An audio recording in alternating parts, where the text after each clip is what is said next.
Today, we're going to check in on the latest with Quarterback Watch. We'll tackle the correlation between money and production when it comes to the quarterbacks of the AFC West, and we'll take a question or two from the Mile High Mailbag. You're listening to the Huddle Up Podcast. Welcome to the Huddle Up Podcast, your go-to show for all things Broncos.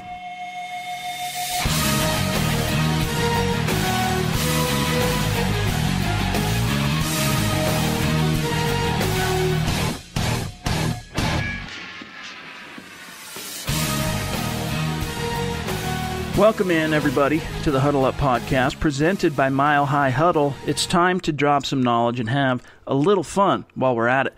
I'm your host, Chad Jensen, Scout Media, CBS Sports Digital. With me, as always, is Will Keys, editor and writer at Mile High Huddle. Now, Will, you just had a birthday, as we touched on last week, but your birthday coincides with that of a Broncos quarterback of yore. How does it feel, my friend, to share your birthday with football greatness? Yeah, it's great to share a birthday with Bubby Brister. I think every kid growing up dreams to have that type of coincidence going on in their life. No, it's John Elway, and so I was born on June 28th, and so was he. And then my dad was born in the same year as John Elway, 1960. So if you put my dad and I together, technically we add up to equal one John Elway. That's right.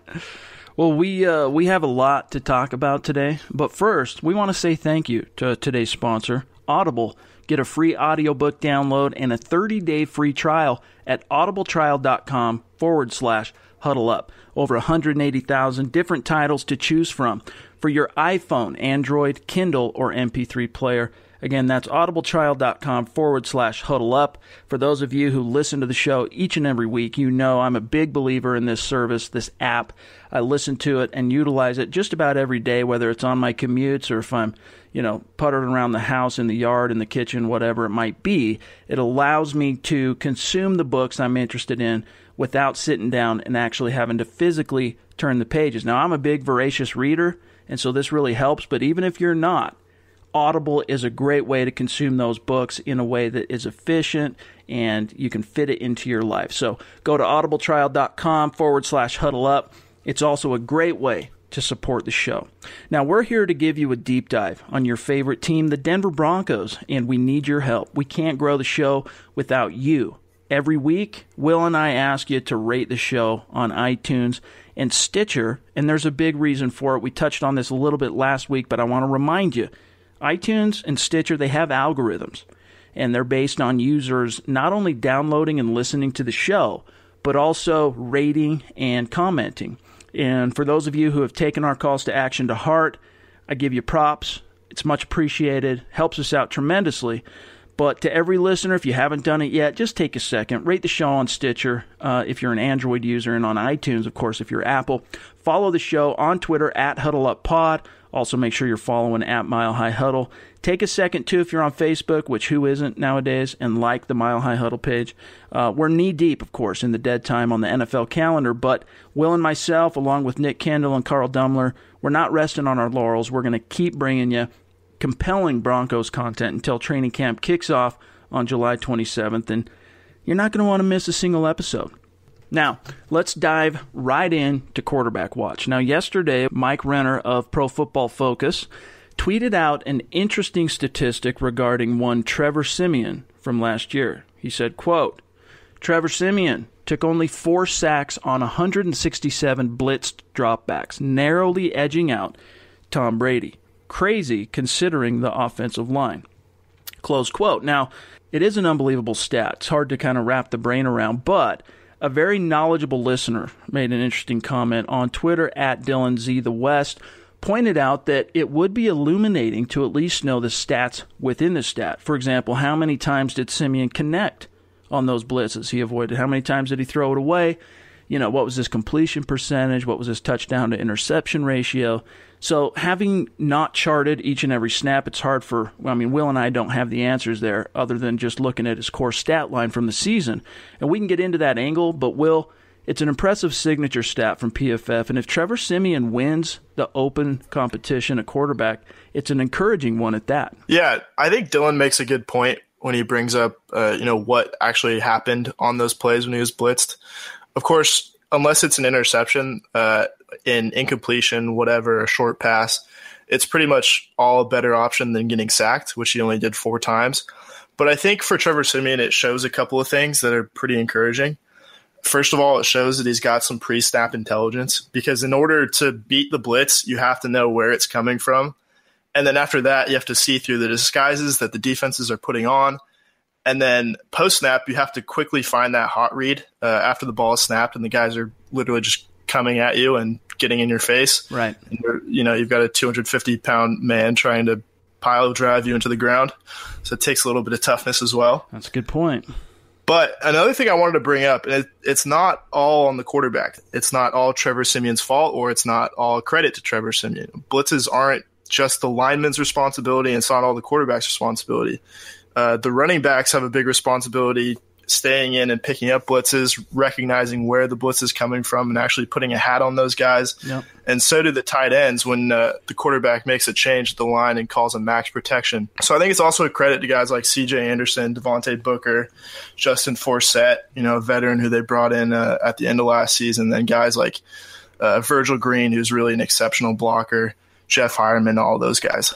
I mean, to me, it just speaks to, and I've said this all along, my analysis on Trevor Siemian has been consistent dating back to the end of the season, and I was even saying it during the season, and that is that, he exceeded my expectations. There was so much about Trevor Siemian's 14 starts that I loved, that was very encouraging, and that, frankly, I think, in a perfect world, the Broncos would have something to build around, or at least there's potential there to see more.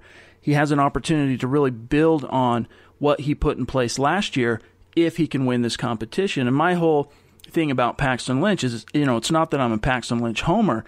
It's that the Broncos put themselves in a really tough position this time around, having drafted him in the first round last year. And first-rounders have to play, especially quarterbacks. In fact, I was watching an interesting, I think it was NFL Films on YouTube. Of course, the 28th was not only the illustrious Will Keys' birthday, but John Elway. That's right. That's right. And to honor it, NFL Films put out this really interesting. It's like 30 minutes long, so make sure you have some time to sit down and watch it. But go to YouTube, find NFL Films, and check it out. That basically kind of covers John Elway's career in a 30-minute production. And in it was an interesting quote. And if I would have thought I should have thought to pull the quote. But anyway, he talks about his the first 2-3 years in the league, how much he struggled and the ups and downs and what he had to go through to really figure this thing out at the pro level. And he said, now this was a quote taken from long before he ever became an NFL executive. Okay, so keep this in mind. But in that production, he was quoted as basically saying, and I'll paraphrase, that I learned in the only way quarterbacks truly learn, which is by actually playing, going through the ups and downs, the bumps and bruises, the trial and error, however you want to define it. It took that trial and error process for him to get to the point in the AFC Championship game in 1987 where they defeated the Cleveland Browns in Cleveland. So they were on the road. That was the game with the drive. And he talked about how that all culminated in that point. And see, for me, when it comes to quarterbacks, and really first-rounders in general, but especially quarterbacks, I just believe that you got to play them. At some point, you have to roll the dice and at the very least see what you have. And with Trevor Siemian, though, he's still in a position where, he's got the upper hand. He's the veteran. And the recent accounts out of OTAs and minicamp, which as we've talked about in recent episodes, I do feel like that has an impact on the overall question of who wins the job. But the real work going to come down to July 27th and beyond. Yeah, I think that's kind of a dilemma, and I'm glad you brought that up because that's something I grapple with all the time, and I know a lot of people in football do, is with your young quarterbacks, is it better to start them right away and let them kind of learn on the job or sit them for a while?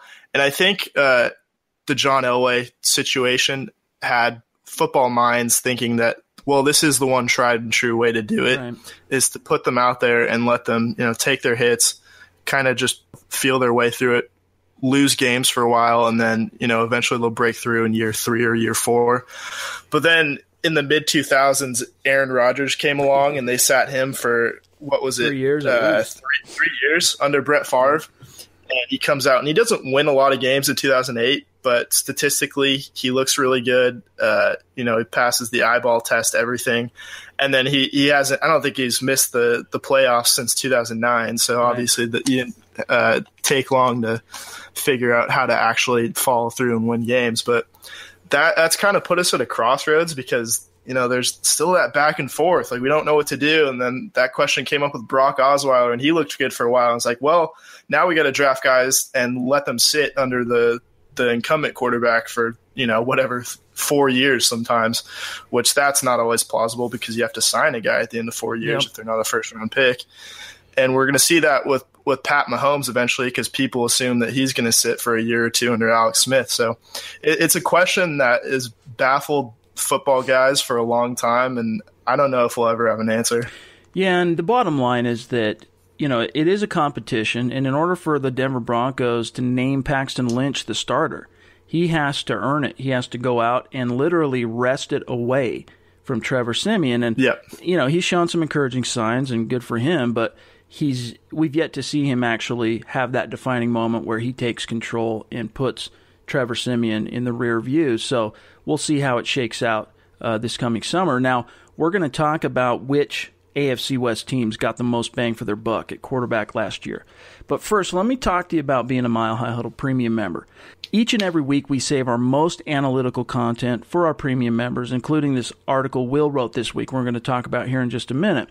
And it might be X's and O's, it might be a long-form story, something statistical, a film room, whatever it might be, we save that for our premium members. Now, it costs $5 per month to join Mile High Huddle, or you can go with an annual membership, which you can save $11, costs $49 for the year.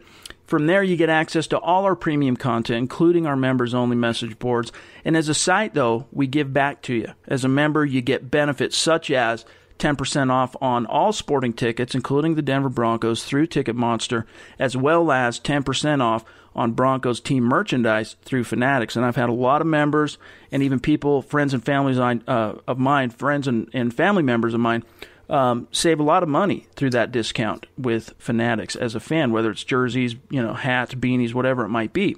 So we appreciate you reading the site. We appreciate you listening to the show. The best way to support Mile High Huddle and also Huddle Up is to go premium. That allows us to continue to bring you what we believe is the most in-depth, objective Broncos analysis on the web. So go to milehighhuddle.com, click the join button at the menu at the top, and sign up. We love you. We appreciate you. So again, speaking of premium, getting back to this story Will wrote earlier this week, focused on the quarterbacks of the AFC West and the salaries the respective players made in 2016. It went beyond, though, just sheer stats or salary cap figures. Will took the time to research and crunch the numbers on exactly what kind of return on investment each team got out of their quarterbacks. For example, Will broke down the dollars spent by each team for every yard per attempt, the dollars spent per passing yard, and the last one, the dollars spent on each net touchdown. Now, a net touchdown is basically the difference between touchdowns and interceptions, or touchdowns minus interceptions. So, for example, as a team, the Broncos threw 9 more touchdowns than they did interceptions last year. So their net touchdowns would, in this equation, be 9. So this was, honestly, it was an in-depth analytical piece. It was for our premium members. And when I first read it, Will, I marveled at the mania that went into the genesis of this story, how you sat down and went, you know what, I think I'm going to write about this. It's fun, phenomenal, illuminating read. But talk about what inspired you to write this story and really what your main takeaways were. Well, I mean, I was inspired to write it because I stayed up the whole night before reading Moneyball, kind of from start to finish.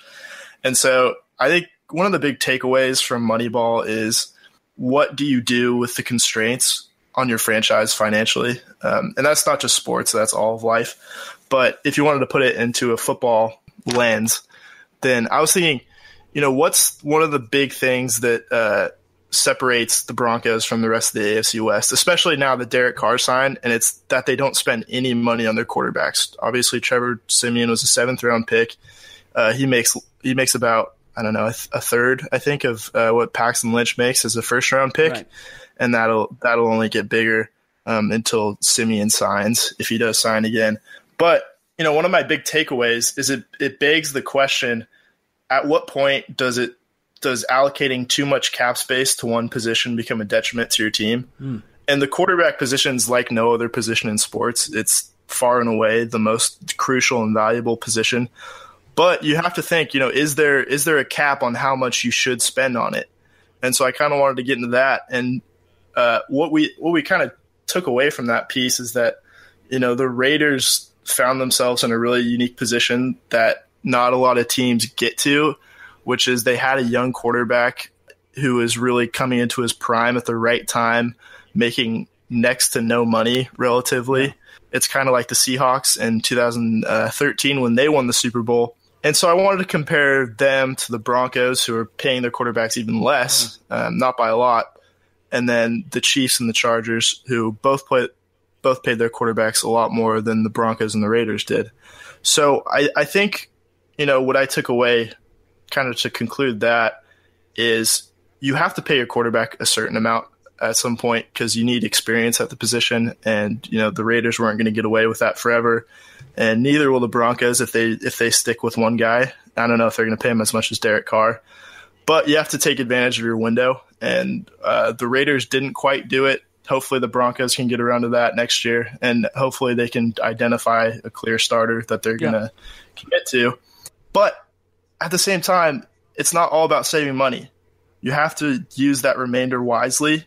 And the Broncos didn't really do that, especially if you look at the offensive line, which kind of affected their quarterback play. Right, the bad investments in Okung and Stevenson. Yeah, they whiffed on Okung and Stevenson at the tackle position. So if you think about it, it's great to save money at any position, but if you're not allocating it in the right way, it's really not worth anything. Right, and it is a great opportunity. I mean, the Broncos do have a max contract guy on the roster, but he's on the other side of the ball, and Von Miller, who is currently the highest paid defensive player in the league, but they still have a great opportunity to win with their the way the salary cap, the juxtaposition of the salary cap.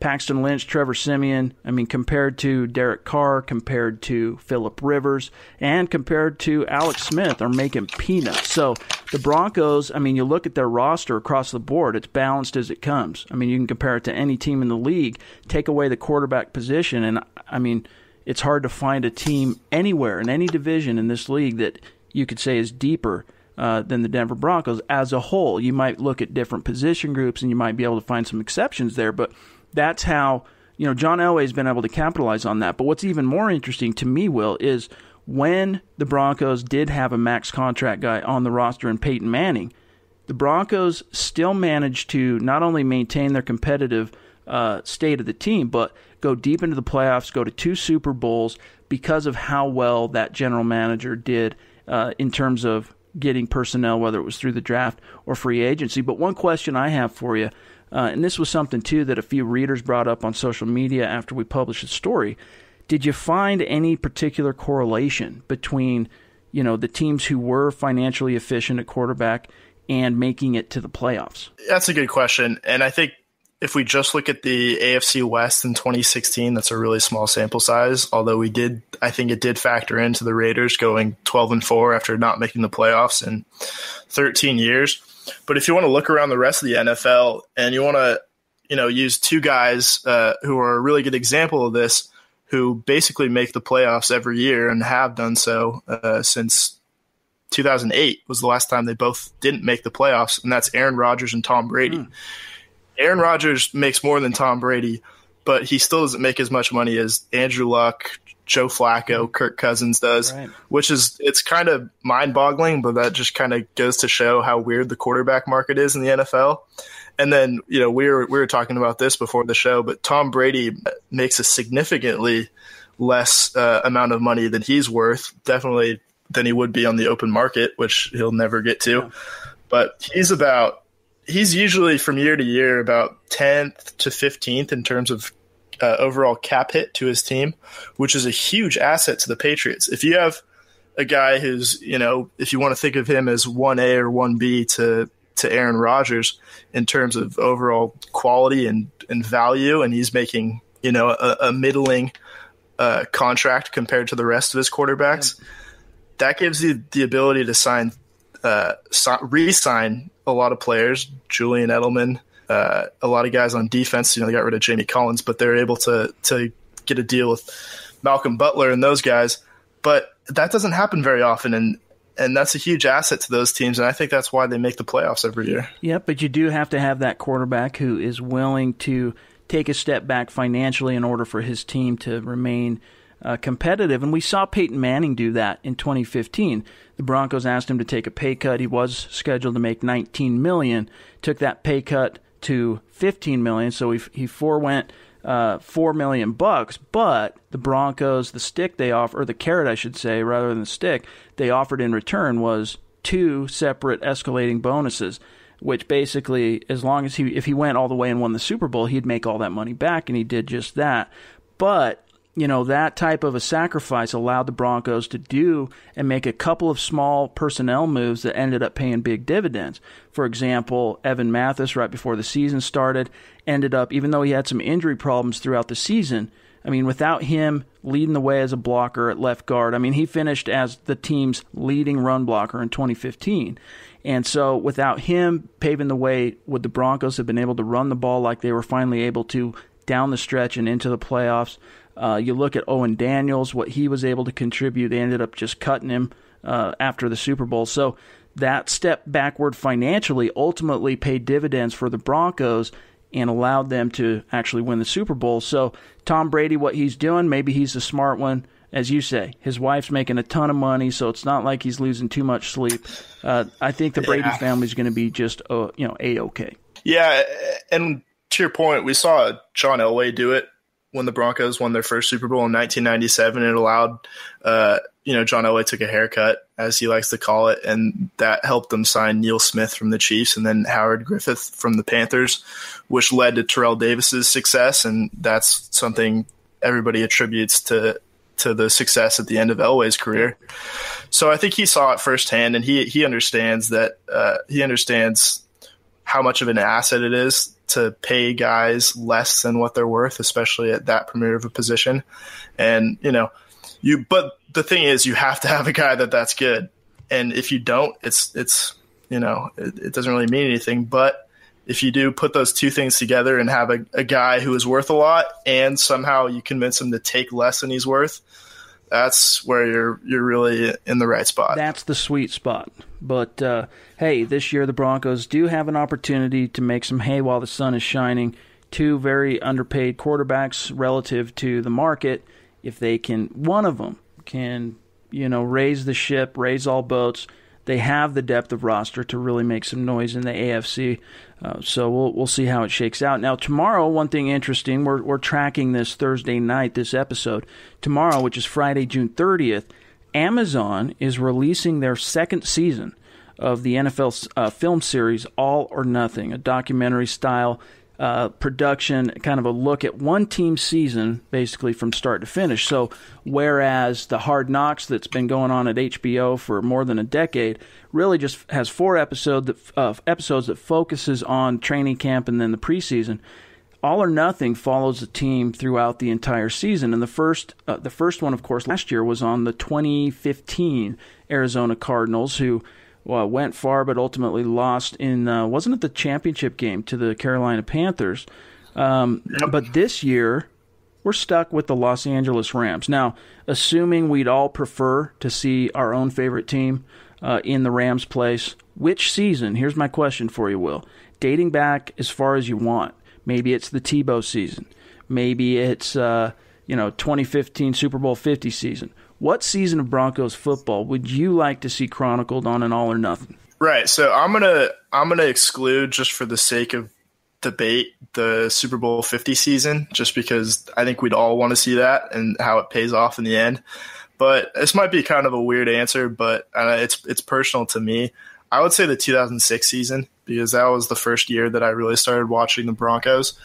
And I don't know if you read Nate Jackson's book, Slow Getting Up, but the way he talks about that quarterback change that they Plummer's made crap. when they were 7, when they were 7-4, and they handed the ball over to a first round rookie named Jay Cutler, and at the time I wouldn't have known, and I don't think anybody did until after the fact, but the locker room was really divided.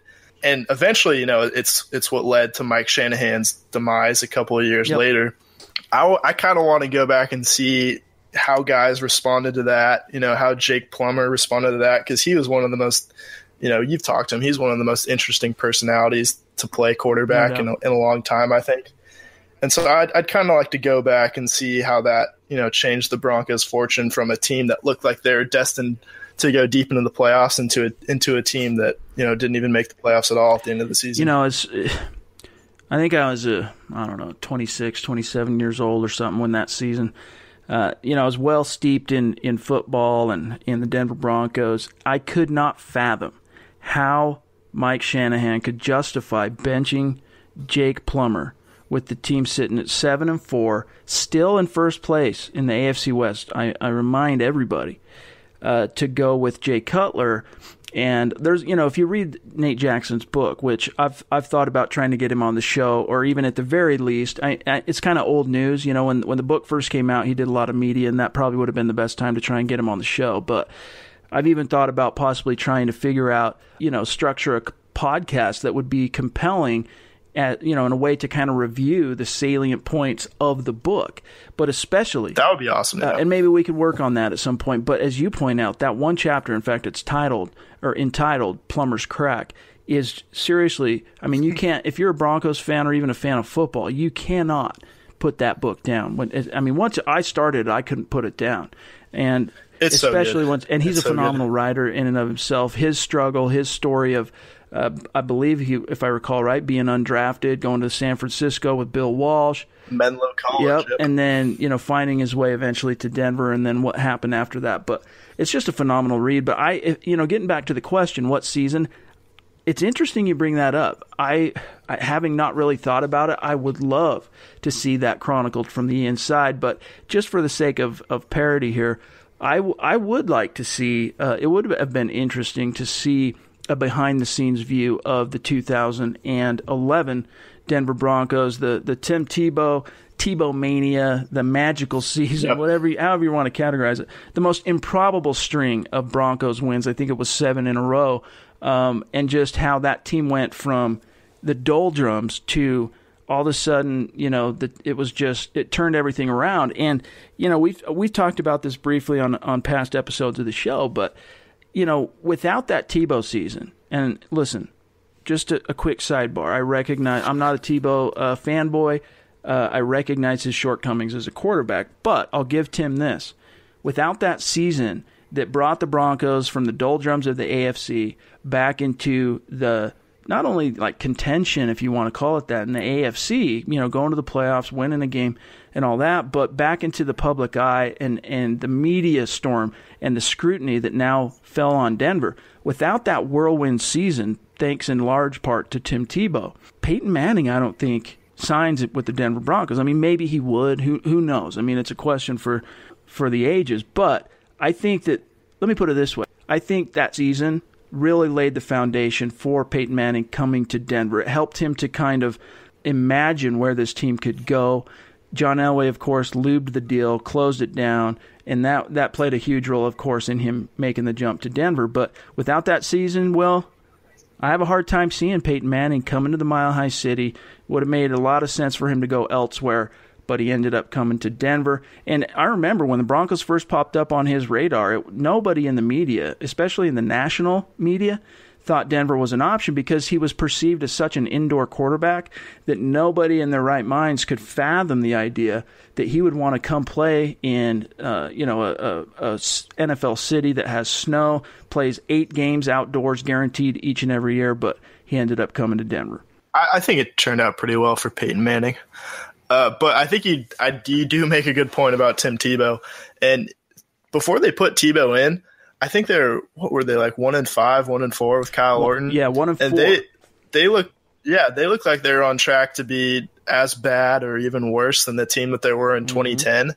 And they were 4-12 in 2010, and they probably played worse than that. That's the worst Broncos team I've ever seen. And they put Tim Tebow in at quarterback, and not only did they start winning games, because of Tebow, but he galvanized the rest of the team, and he made that defense really came together at the right time to support Tebow, and that's probably why they won most of those games, with the late game heroics aside. Elvis Dumervil and Von Miller definitely had a big contribution and had a lot to do with that. But if they don't improve and at least get to 8-8 and then get to the playoffs and then beat the Steelers, I don't think the Broncos do sell themselves on Peyton Manning as well as they would have.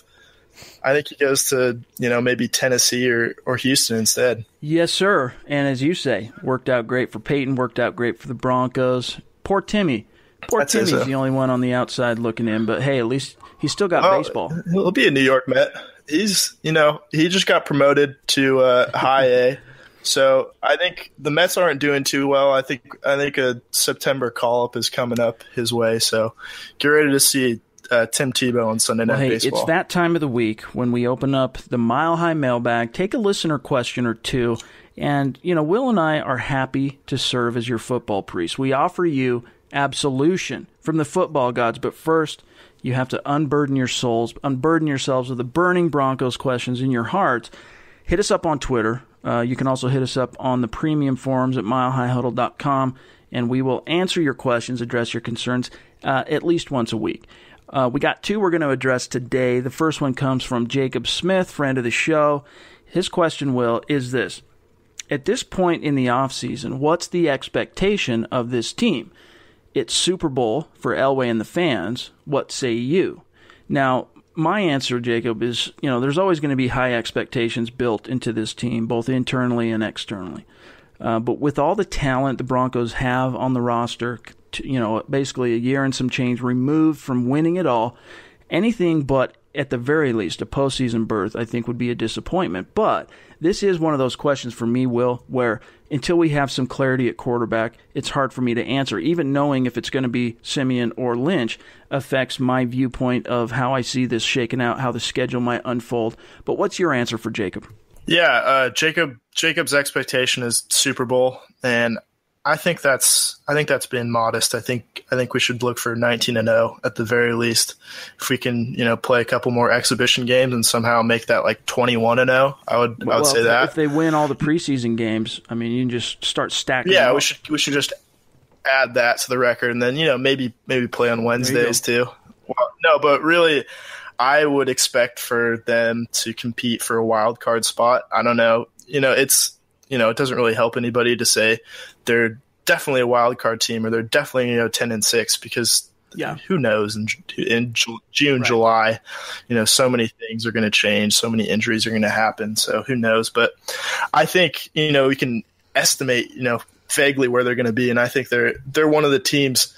Who knows if they're left on the outside looking in, but they'll be competing for either that 5th or 6th spot. In my opinion, I think that's fair. I do. I think that's fair. I think that, realistically, real down-to-earth analysis is, at this point, we don't want to set the bar too high. You can in that, from a fan's perspective, you can be like, listen, this is the Denver Broncos. It's Super Bowl or bust. But some real talk. I think if you set the bar at competing for an AFC West crown and at least a wild card berth, I think that's a realistic expectations for this year's version of the Denver Broncos. Now, as we see year in and year out in the NFL, parity reigns supreme. The teams like in 2015 that were on top, look at the Carolina Panthers, look at the Arizona Cardinals, crashed down to earth in 2016. And you can find other examples of teams that sucked in 15 and rose to the occasion in 16.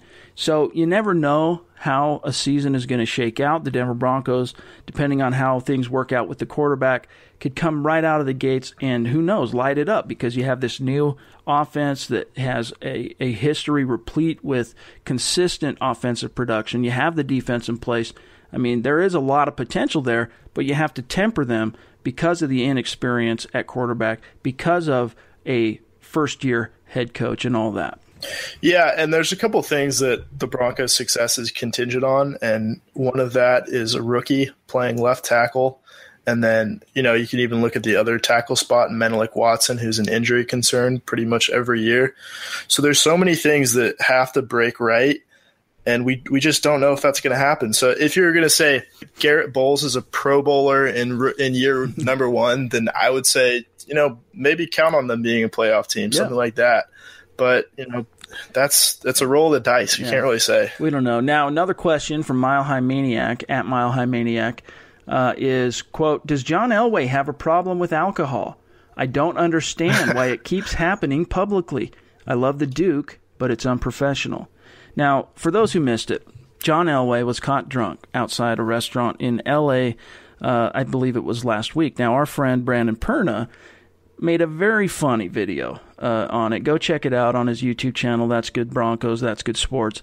It was a very comprehensive, take on what happened there. And I even tweeted that, with Perna's video, Mile High Huddle really didn't need to cover the story. As a site, we chose not to cover it because it's just paparazzi BS, really. But it is, in fairness, to speak to Mile High Maniac's concern, it is the second year in a row that Elway was caught on the sidewalk, heading for the car on the curb, a little bit more than tipsy. You can remember, all of us, the "good for you, bud" meme from last year after he was asked about Von Miller, etc. Now, I understand why some fans might be concerned about this, but you got to remember that Elway wasn't, it's not like he was getting in trouble with the law. It wasn't a DUI or like Matt Russell running into police cars drunk or any kind of like being arrested drunk in public or anything. He wasn't doing anything other than trying to get to his car. It looks unprofessional. I agree with that. I can't imagine Joe Ellis, the president of the Broncos, was too happy about it. But it was really only made public by some really truly invasive maneuvering by, the paparazzi in Hollywood. So were I Elway, however, I'd be smarter about where I chose to cut loose. I mean, he's currently in negotiations with the Broncos on a contract extension, and although I have no reason to doubt that he's going to re-sign, it's one of those things where until it's done, it's just not done. But this whole thing, for me, it is unprofessional, but at the same time, we have to look at it through the scope that his privacy was invaded. So what's your take on this, though, Will? Yeah, I tend to agree. I think, it's John Elway, and so far be it from me to second-guess anything about him and say that, he'd be a much better football executive if he laid off the booze every once in a while. But here's a point that I think makes Elway look a little bit better. And all you have to do is go on Jim Irsay's Twitter at like 1 a.m. to see the football executives that really have a problem. After he's downed a bottle of Xanax, popped a few oxys, hit Twitter. Exactly. Yeah. I think it was last night or maybe this morning, depending on where you live, that Jim Irsay got on Twitter and tweeted a picture of a naked woman. I missed this. Onto his timeline. Really? Yeah. Oh. Yeah. I think Barstool covered it and a few other places, but he deleted it pretty quickly. I was hacked. So to put things, that's the best excuse of them all. I'm just gonna say some really stupid stuff on Twitter for like a week and then just tell everybody that I was hacked because everybody's trying to get into my Twitter account.